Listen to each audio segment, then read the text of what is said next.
Hi guys, welcome back to one more mini blog. ఈరోజు అయితే నా స్టైల్లో సింపుల్గా తోటకూర తాలింపుని ఎలా చేసుకోవాలో చూపిస్తాను. వచ్చేయండి. ముందుగా కడాయి పెట్టుకొని కొద్దిగా ఆయిల్ వేసుకొని మనకు కావాల్సిన పోపు దినుసులు అన్నీ వేసుకొని చక్కగా ఫ్రై అయ్యాక ఇందులోకి కావాల్సినవి ఉల్లిపాయలు అండ్ అలాగే ఎల్లిపాయలు కూడా. నా దగ్గర ఎల్లిపాయలు లేవు, సో నేను స్కిప్ చేశాను.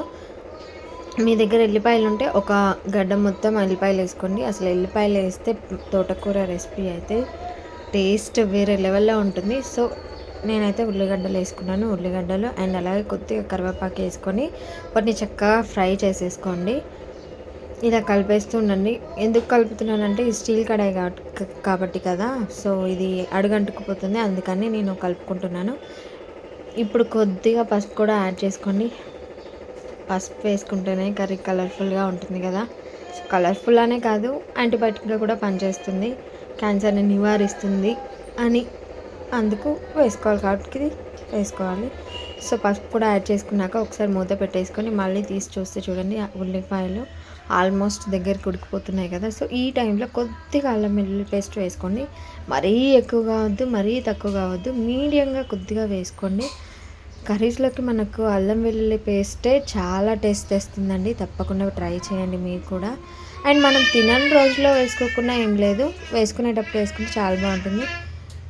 వీటన్నిటిని చక్కగా కలిపేసుకోండి. ఇప్పుడు ఒకసారి మూత పెట్టేసుకుందాం. మళ్ళీ ఒక 5 నిమిషాలకు మూత తీసుకొని చూస్తే చూడండి ఆయిల్ అంతా దగ్గరికి అయిపోయింది కదా. సో ఇప్పుడు మళ్ళీ ఒకసారి కలిపేసుకొని మనం కడిగి పెట్టుకున్న తోటకూర ఆకుల్ని తీసేసుకుందాం. మనం 20 రూపాయలు 30 రూపాయలు పెట్టి కొంటాం, అది గిల్లితే ఎంత అవ్వదు. అంటే అది ఒలుచుకోవడానికి టైం పడుతుంది, బట్ ఒలిస్తే మాత్రం కొంచెమే అవుతుంది. ఇంకా కర్రీ చేస్తే చూడండి ఎంత అవుతుందో. ఇలా ఎవరైనా ఆలోచిస్తారా? నేనైతే పక్కా ఆలోచిస్తానండి. ఒకసారి మూత పెట్టేసుకుందాం. మూత పెట్టేసుకుంటేనే ఆకుకూర మగ్గుతుంది కదా. సో తోటకూర మగ్గడానికి ఒక్క 2 మినిట్స్ ఎక్కువ టైం పడుతుంది. సో ఇలా మూత తీసి మళ్ళీ ఒకసారి చూస్తే చూడండి తోటకూర అంతా ఒక దగ్గరికి అయిపోయింది. ఇలా చక్కగా అన్నీ కలిపేసుకుందాం. మొత్తం ఆ ఉల్లిపాయలు, కరివేపాకు, పసుపు ఇదంతా ఆకు పట్టేసేలా కలుపుకోండి. మళ్ళీ ఒకసారి మూత పెట్టేసుకొని తీసుకొని చూద్దాం.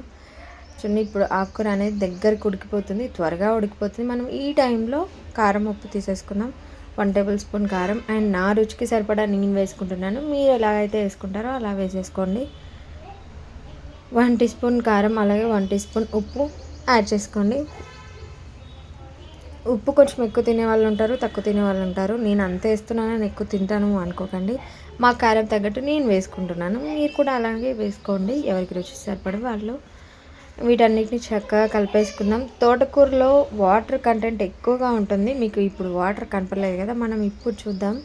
సరే మూత పట్టేసుకున్నాక మళ్ళీ తీస్తే చూడండి కారం, ఉప్పు వేసాం కదా. సో ఉప్పు వేసినందుకు నీరు ఎలా ఊరుతుందో అంతే అండి. ఎంతో సింపుల్ కదా. మీరు కూడా ఒకసారి ఇలా ట్రై చేయండి. లొట్టలు వేసుకుంటూ తినేస్తారు ఎవరైనా సరే. అండ్ ఎల్లిపాయలు వేయడం మాత్రం అస్సలు మర్చిపోకండి, చాలా చాలా టేస్టీగా ఉంటుంది. తోటకూరని ఇంకా ఎన్నో రకాలుగా కూడా చేయొచ్చు. మీకు ఎవరికైనా కావాలి అంటే నేను తప్పకుండా ట్రై చేస్తాను వీడియోస్. ప్లీజ్ నా ఛానల్ని ఎవరైనా సబ్స్క్రైబ్ చేసుకోకపోతే సబ్స్క్రైబ్ చేసుకోండి. Thank you for watching.